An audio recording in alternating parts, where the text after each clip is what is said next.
نحمده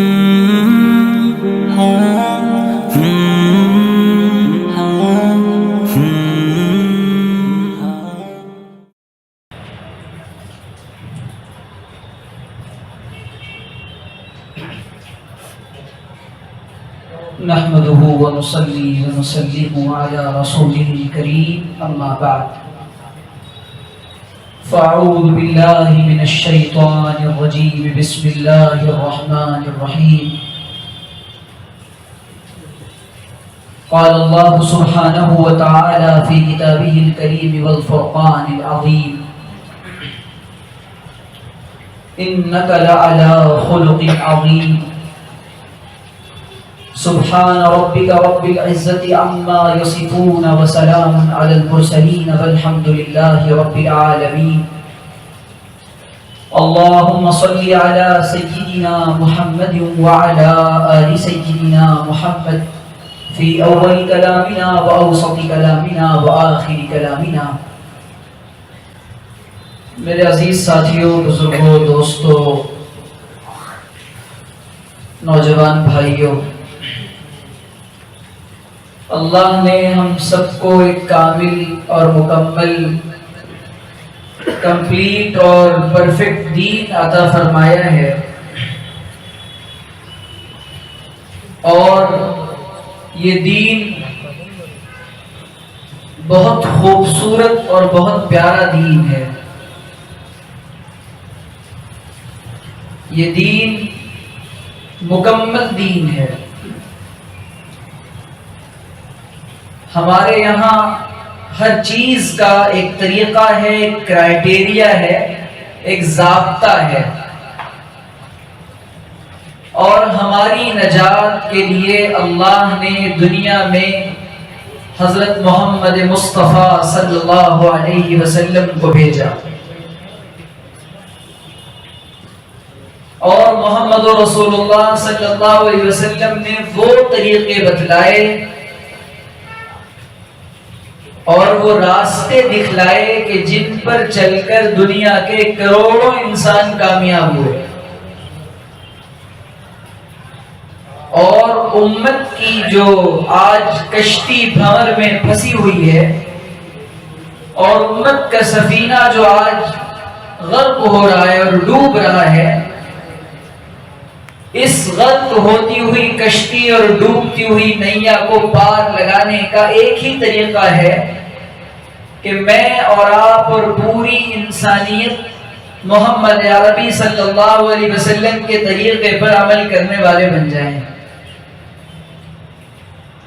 آپ دیکھیں کہ جس زمانے میں اور سوسائٹی میں اور جس ماحول میں ہمارے نبی صلی اللہ علیہ وسلم کو بھیجا جا رہا ہے، وہاں ساری برائیاں عام ہیں. شراب کی برائی ہے، بدکاری کی برائی ہے، بے حیائی ہے، ظلم ہے، ناانصافی ہے. اخلاق کا اس قوم کو اور اس زمانے میں دور دور تک کوئی پتہ نہیں. اخلاق کی قدریں پامال ہو چکی ہیں، یعنی انسانیت کا مقام، انسانیت اپنا مقام کھو چکی ہے. ایسے میں ضرورت تھی ایک مرد کامل کی، اللہ کی طرف سے ہدایت یافتہ ایک کامل انسان کی، اور اللہ تعالیٰ نے حضرت محمد مصطفیٰ یعنی انسان کو آخری نبی بنایا، اور انبیاء انسانوں میں سے جو بنائے اس کی وجہ یہ تھی کہ انسانوں کو دکھلایا جائے کہ یہ بھی انسان ہیں، لیکن یہ کامل انسان ہیں، اور تمہیں اگر کامیاب ہونا ہے اور سکسیس ہونا ہے، سکسیس تمہیں پانا ہے، تو انہی کے طریقے پر چل کر تمہیں سکسیس اور کامیابی ملے گی. اور یہی وجہ تھی کہ جب اللہ کے رسول علیہ السلام بازار میں چل رہے ہیں اور کھا پی رہے ہیں، تو مکہ کے کفار یہ کہہ رہے ہیں یأکل الطعام ویمشی فی الاسواق، یہ کیسا نبی ہے جو کھانا بھی کھاتا ہے، بازاروں میں بھی چلتا ہے. یعنی کھانا کھانا اور اپنی بشری تقاضوں کو پورا کرنا اور بازار میں جا کر تجارت کرنا اور بازار میں نکل کر اپنی ضروریات زندگی کا سامان خریدنا اور بیچنا، یہ نبوت کے اور ولایت کے اور انسانیت کے اگینسٹ اور منافی نہیں ہے، بلکہ حضرت تھانوی رحمۃ اللہ علیہ نے فرمایا یہ تو کمال انسانیت اور کمال ولایت ہے کہ آدمی کھاتا پیتا بھی ہے اور بازاروں میں بھی جاتا ہے۔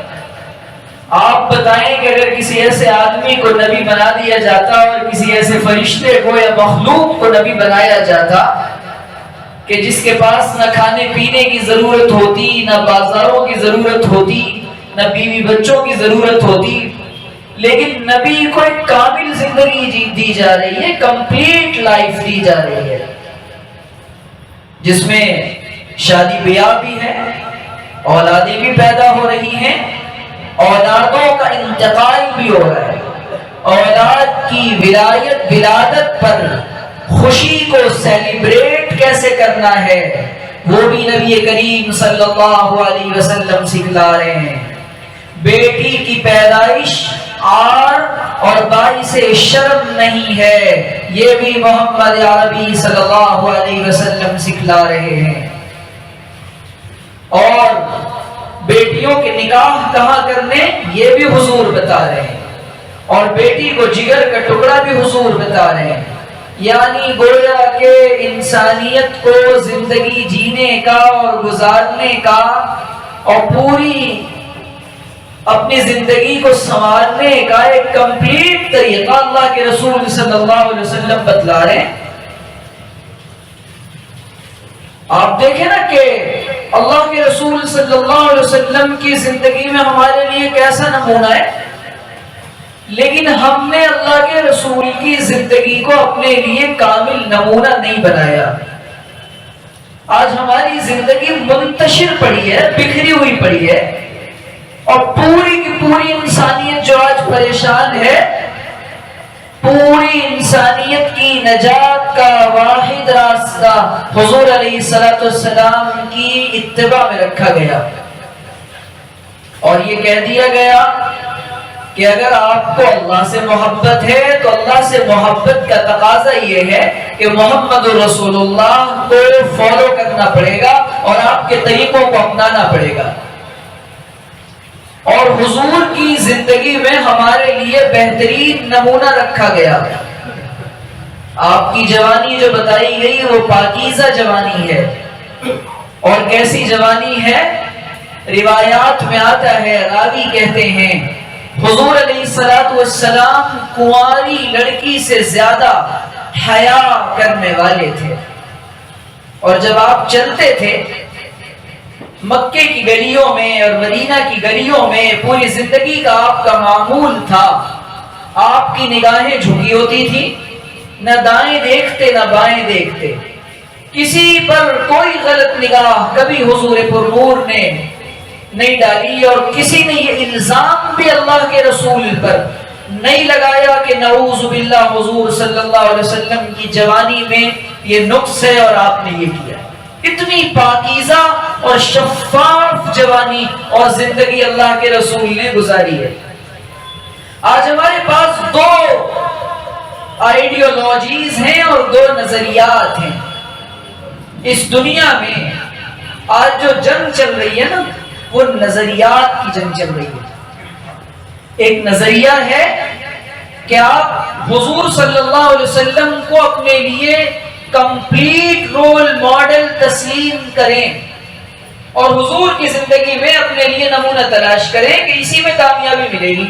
ایک فکر اور ایک آئیڈیالوجی اور ایک نظریہ تو یہ ہے۔ دوسرا نظریہ اہل باطل کا ہے، یہود کا ہے، ہنود کا ہے۔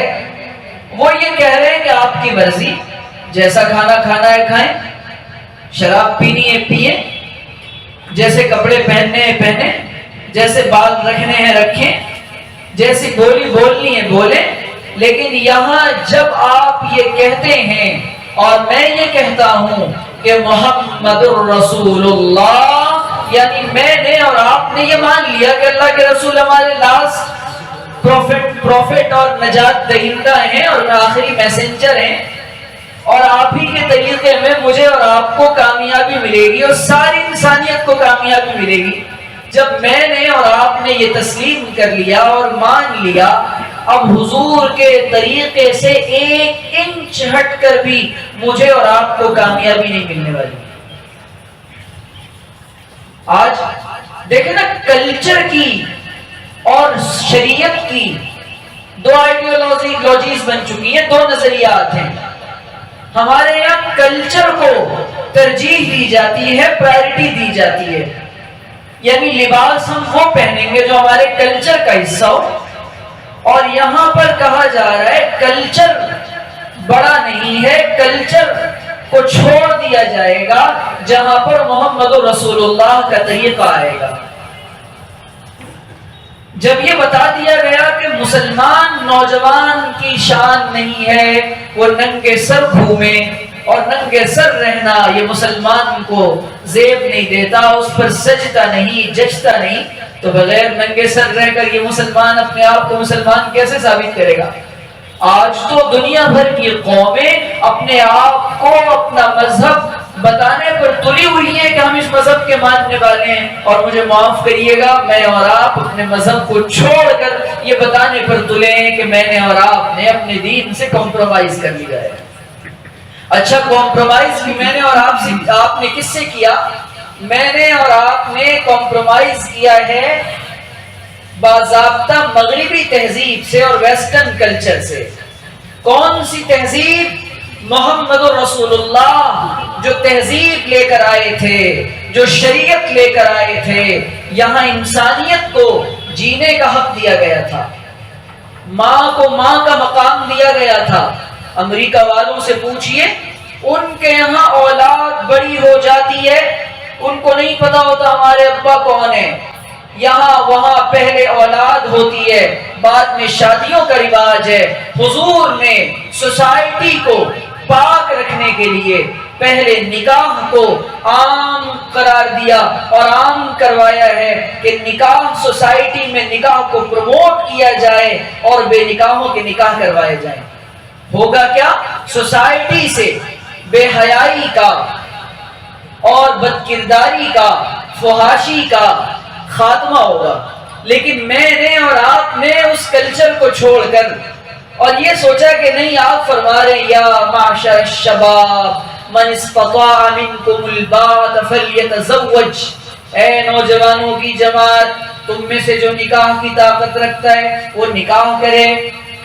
یہ نگاہوں کی حفاظت کا ذریعہ ہے، شرمگاہ کی حفاظت کا ذریعہ ہے، نگاہ کی پاکیزگی کا ذریعہ ہے۔ لیکن میں اور آپ حضور کی اس لائی ہوئی شریعت سے آج تلے ہوئے اس بات پر اپنی منمانی کی وجہ سے نوجوان بچے بھی گناہوں میں لگے، نوجوان بیٹیاں بھی گناہوں میں لگے۔ آج پورے ملک میں جو ارتداد کے واقعات چل رہے ہیں اور ہم یہ شکوہ کر رہے ہیں کہ ہمارے بچے بھاگ رہے ہیں، ہماری بیٹیاں بھاگ رہی ہیں، اس کی بنیادی وجہ کیا ہے؟ ایک بنیادی وجہ اولاد کی نکاح میں تاخیر ہے، اور اگر اولاد کی نکاح میں ماں باپ کی وجہ سے تاخیر ہوتی ہے، یہ اسلامی کلچر کے اور اسلامی تہذیب کے بالکل خلاف ہے کہ ماں باپ اپنی اولاد کو زیادہ دن بغیر وجہ کے طول دیتے رہیں کہ نہیں اب کریں گے تب کریں گے، اور نکاح کرنے میں بڑی تاخیر کی جائے۔ اللہ تعالیٰ نے ہر انسان کی ضرورتیں لگا رکھی ہیں، تو ہماری سب سے بڑی ضرورت اس دنیا اور آخرت میں حضور کی کامل اتباع ہے، اور نجات کا واحد راستہ میرے لیے اور آپ کے لیے اللہ کے رسول کی طریقے پر عمل کرنے میں، اس کے علاوہ دنیا میں کوئی طریقہ نہیں۔ آپ دیکھیں نا کہ آج جس لباس کو ٹارگٹ کیا گیا ہے، سنت لباس کو، شریعت کے اس لباس کو، سنت سے قریب لباس کو، ہمارے حضرت اقدس نے ایک واقعہ سنایا۔ حضرت نے فرمایا کہ بہت پرانی بات ہے، مجھے ایک جگہ جانا تھا، تو وہاں راستے میں ہماری جو بس تھی وہ بس ہماری چھوٹ گئی اور ہم لیٹ ہو گئے۔ اب شام کا وقت تھا، میں نے سوچا میرا گاؤں یہاں سے 20-25 کلومیٹر دور ہے، آخر میں اپنے گاؤں کیسے پہنچوں گا؟ آپ دیکھیں کہ سنت اور شریعت پر اللہ تعالیٰ نے چلنے میں کتنا رعب رکھا ہے.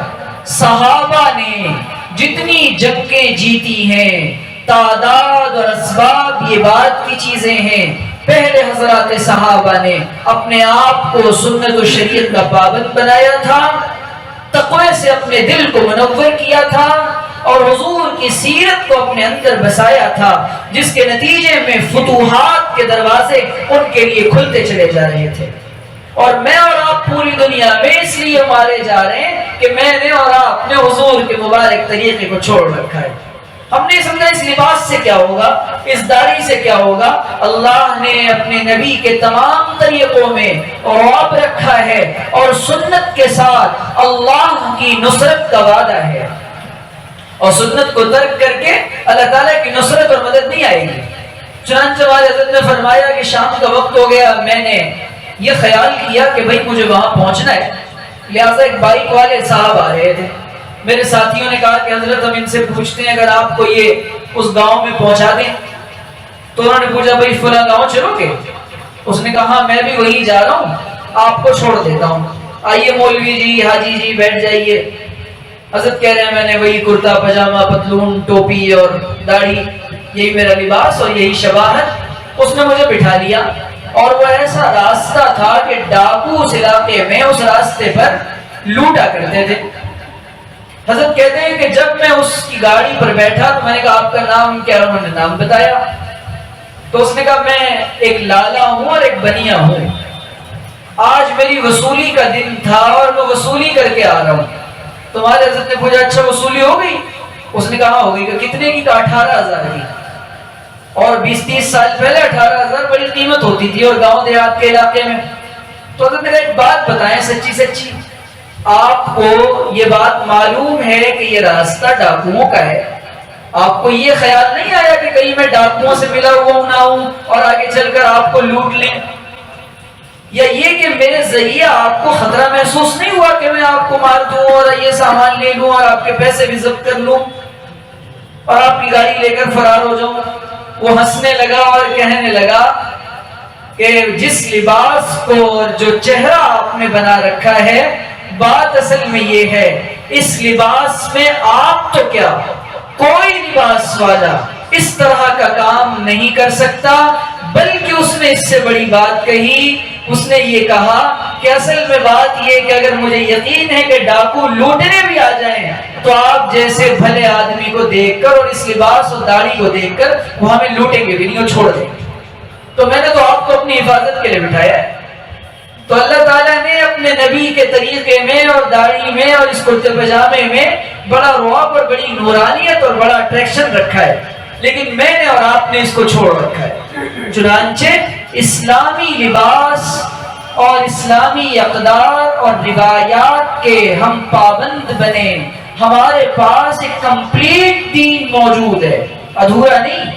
ہم نے دنیا کو راستے دکھلائے تھے، ترقی کے اور ڈیولپمنٹ کے راز میں نے اور آپ نے سکھلائے تھے، ہمارے بڑوں نے سکھلائے تھے.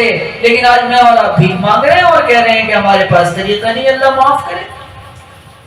اور کون سے طریقوں پر چل رہے ہیں؟ باطل کے طریقے پر.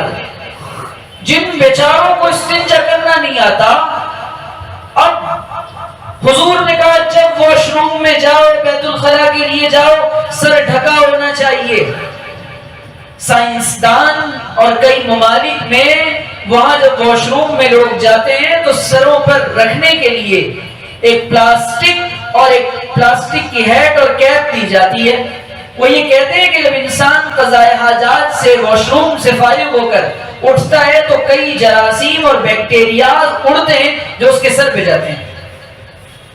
چنانچہ 1400-1500 سال پہلے رسول عربی صلی اللہ علیہ وسلم نے جس چیز کے کرنے کا حکم دیا، سائنس اور ٹیکنالوجی اور اہل سائنس آج بڑی مشقت کے بعد اس نتیجے پر پہنچ رہے ہیں. لیکن میں نے اور آپ نے چھوڑ رکھا ہے. اور کون سا طریقہ اختیار کر رکھا ہے؟ ہم نے اپنی تہذیب کو چھوڑ دیا. کھانے پینے کی اور اٹھنے بیٹھنے کی، سونے کی تہذیب ہے ہمارے پاس. ایک مکمل 24 آورز کا 24 گھنٹے کا ایک شیڈیول موجود ہے. آپ سوئیں گے کب؟ عشاء کے بعد دیر تک جاگنا بغیر فضول گوئی کے لیے، فضول کاموں کے لیے شریعت میں پسندیدہ نہیں ہے۔ اور سائنس اور اہل سائنس کہہ رہے ہیں کہ رات میں دیر تک جاگنے والوں کو، بغیر وجہ جاگنے والوں کو بڑی بیماریاں ہو جاتی ہیں، موٹاپا پکڑ لیتا ہے، شوگر ان کو لگ جاتی ہے، ہارٹ اٹیک کا مرض ان کو لگ جاتا ہے، اور فجر کے بعد تک دیر تک سوتے رہنے والوں کو سورج کی کرنیں نہیں ملتی اور ان کے بدن میں اور باڈی میں فلاں فلاں وٹامنز کم ہو جاتے ہیں۔ اہل سائنس بتا رہے ہیں، حضور کہہ رہے ہیں رات کو جلدی سو۔ اما عائشہ کہتی ہیں کہ حضور رات کو بغیر بلا وجہ فضول نہیں جاگتے تھے اور آپ عشاء کے بعد سو جاتے تھے، گفتگو نہیں فرماتے تھے آپ، اللہ یہ کہ دینی تقاضے اور دینی ضروریات ہوں۔ ہماری مارکیٹیں رات کو دیر تک کھلی رہتی ہیں، صبح میں دیر سے کھلتی ہیں، کیونکہ ہم نے اور آپ نے فرمایا اللہم بارک لامتی فی بکورہا، اے اللہ میری امت کے لیے صبح صبح کے وقت میں برکت عطا فرما۔ اور ہم جب صبح صبح سوئے تو برکت کہاں سے آئے گی؟ تو یہ تو رسول اللہ کی سنت و شریعت کے خلاف ہے نا۔ سارے مغربی ممالک نے، تمام مغربی ممالک نے، یو ایس اے ہو، کینیڈا ہو، برٹین ہو، جاپان ہو، چائنا ہو، جس کا نام لیجئے، سب نے کیا کیا؟ اس طریقے کو اپنایا اور اس نظام اور مزاج کو اپنایا کہ رات میں 6-7 بجے ان کی دکانیں اور آفسیں ساری بند ہو جاتی ہیں۔ آوارہ قسم کے لوگ راتوں میں اور ڈسکو میں جاتے ہیں، لیکن پروفیشنل طبقہ اور آفیشیل ورک وہ سارے بند ہو جاتے ہیں۔ اور آج ہمارے یہاں راتوں میں الوؤں کی طرح جاگنے کا ہماری مسلمان قوم کو بڑی معذرت کے ساتھ عادت ہو گئی، اور ایسی بیماری لگ گئی ہمارے نوجوان بچوں کو، چھوٹے چھوٹے بچے موبائل میں اپنی راتیں ضائع کر رہے ہیں، ان کے چہروں کے نور اڑ گئے، ان کے دلوں سے انوارات ختم ہو گئے، اور راتوں کی تنہائیوں نے ان کو گناہوں کی طرف مائل کر دیا۔ میرے عزیزوں میں یہ عرض کرنا چاہتا ہوں کہ یہ مکمل دین ہے، اس دین کے اگینسٹ اور خلاف جا کر نہ ہماری تہذیب بچے گی، نہ صحت بچے گی، نہ خاندانی نظام بچے گا، نہ معاملات بنیں گے، نہ ہماری ترقی ہوگی۔ یہ بالکل اصولی بات ہے۔ کون سے نقشوں پر چل رہے ہیں؟ باطل نے ہمیں جو کھلایا کھا لیا، جو پہنایا پہن لیا۔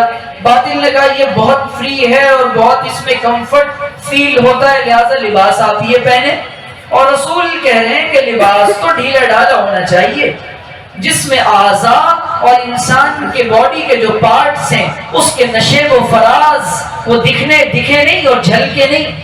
عورتوں نے مردوں کی طرح لباس پہنا، مردوں نے عورتوں کی طرح لباس پہنا، اور دونوں اللہ کی لعنت کے مستحق ٹھہرے، دونوں اللہ کی لعنت کے مستحق ٹھہرے۔ وہ نقشے ہیں سب مٹا دینے کے قابل۔ ہمارے نوجوان نے کس کی روش اپنائی؟ کس کو فالو کیا؟ ناچنے گانے والوں کو فالو کیا۔ وہ بیچارے جو جانتے نہیں، جنہیں اسلام تک، جن کے پاس اسلام کی عظیم نعمت اور دولت نہیں پہنچی۔ ہونا کیا چاہیے تھا؟ اللہ تعالیٰ نے مجھ کو اور آپ کو اس انسانیت کی لیڈرشپ کے لیے اور کمانڈ کرنے کے لیے بھیجا تھا، لیکن میں نے اور آپ نے غیروں کے طریقے اپنا کے ان کے پیچھے پیچھے چلنے لگے، جس کے نتیجے میں ہم اور آپ سب کنویں میں گرتے چلے گئے، اور بلکہ ہم اور آپ تیزی کے ساتھ، ہمارے نوجوان آج جہنم کی کھائی کی طرف جا رہے ہیں۔ میرے عزیزوں میں یہ عرض کرنا چاہتا ہوں کہ ابھی بھی ہوش کے ناخن لیں۔ آج جن ممالک پر حالات آئے نا، اسلامی ملکوں پر، عراق پر، سیریا پر، فلسطین پر، اور میں نام لیتا جاؤں چچنیا، بوسنیا اور رشیا کے ممالک پر جہاں اسلام تھا، آپ جانتے ہیں کن وجوہات کی بنا پر وہاں کا مسلمان پٹا، اور فرانس سے اسلام کو نکالا گیا اور اسپین کی مسجد قرطبہ خالی کروا دی گئی۔ وہاں کے لوگوں نے اسلامی تہذیب کو چھوڑا اور وہ کلچر اپنایا جو ان کو یہود نے دیا۔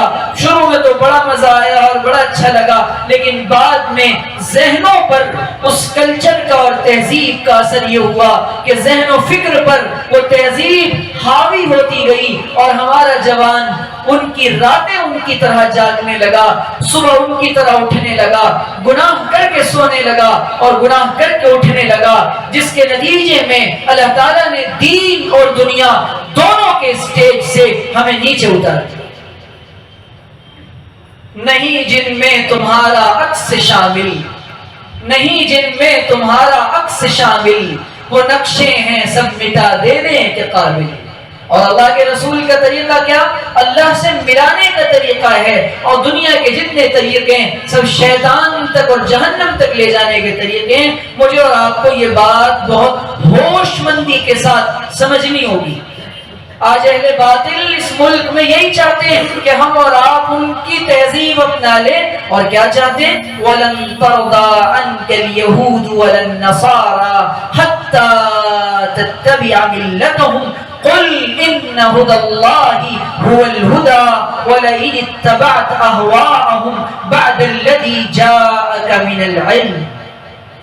اے محمد رسول اللہ، کچھ لوگ جو یہ سمجھ بیٹھے کہ وہ یہود و نصارہ کی کچھ چیزوں کو اپنا لیں گے، کپڑے ان جیسے پہن لیں گے تاکہ وہ ان کو بتائیں کہ ہم بھی آپ جیسے ہیں، اور انگریزی کے چند الفاظ بول لینے کے بعد یہ بھی آزاد اور پھر بے فکرے ہو جائیں گے، اور ان سے انگریز اور یہود و نصارہ خوش ہو جائیں گے۔ آپ کہہ دیجئے ہرگز نہیں، جب تک کہ آپ ان کے پورے مذہب کی اور ملت کی پیروی نہ کر لیں، یہ آپ سے راضی نہیں ہونے والے۔ یہ چاہتے ہیں کہ یہ آپ کے ایمان کو لوٹ لیں۔ ہمارے کلچر کو ختم کرنے کی وجہ ہمارے ایمان کے لوٹنے کی سازش، خاندانی نظام کو مٹانے کی وجہ ہمارے ایمان کو لوٹنے کی پلاننگ، اور ہمارے اخلاق آج گرتے چلے گئے۔ ہمیں بولنے کی اور بات کرنے کا سلیقہ ہمارے اندر سے ختم ہو گیا۔ بڑوں کے ساتھ نبی علیہ السلام نے جو طریقہ بتلایا تھا رہن سہن کا، اولادوں کو، بچوں کو اپنے بڑوں سے بات کرنے کا سلیقہ نہیں آتا۔ حضرت انس بن مالک ابو ہریرہ کہتے ہیں، اور بڑوں کو اپنے بچوں کے ساتھ شفقت کا طریقہ نہیں آتا۔ صرف ایک روش ہے جس پر میرا نوجوان اور میرے بڑے سارے چل پڑے، اور دنیا کمانے کی روش اور دنیا کمانے کی فکر، اور بقیہ تہذیب کو، اخلاق کو، حضور کی سیرت اور کردار کو میں نے اور آپ نے پیچھے چھوڑ دیا۔ حال یہ تھا، اللہ کے رسول گزر رہے، آپ نے بچوں کو سلام کیا۔ راوی کہتے ہیں سلم علی غلمان، آپ نے چھوٹے بچوں کو سلام کیا۔ یہ اخلاق سکھلائے جا رہے ہیں، ان بچوں کے اندر تہذیب کو ڈالا جا رہا ہے، ان کو بتایا جا رہا ہے کہ سلام کا پیغام کیا ہے۔ بس میں یہ مختصر سی بات عرض کرنا چاہتا ہوں، آج ہماری جو پریشانیاں ہیں، ہر مرض کی دوا ہے صلی علی محمد صلی اللہ علیہ وسلم۔ اللہ کرے کہ میں اور آپ اپنے نبی پاک علیہ السلام کی مکمل سنت اور شریعت پر عمل کرنے والے بن جائیں، اور اللہ کے رسول کی زندگی کے مطابق اپنی زندگی گزاریں۔ وآخر دعوانا ان الحمد للہ رب العالمین۔